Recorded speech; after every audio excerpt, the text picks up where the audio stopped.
Guys, welcome back to the channel. So today I'll tell you how to delete Facebook account.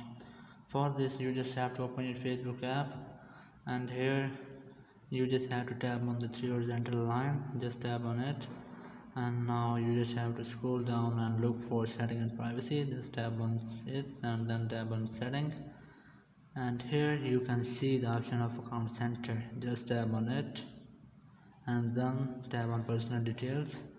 After that, just tap on account ownership and control, and then tap on deactivation or deletion account, and then select your account. Here you just have to select what do you want to do. You want to deactivate account, so you have to select this, and if you want to select delete account, so you can select this one and then tap on continue. If you want to delete your account, just select this one and then tap on continue. After that, your Facebook account will be permanently deleted. Thank you very much for watching the video. Until next video, bye bye.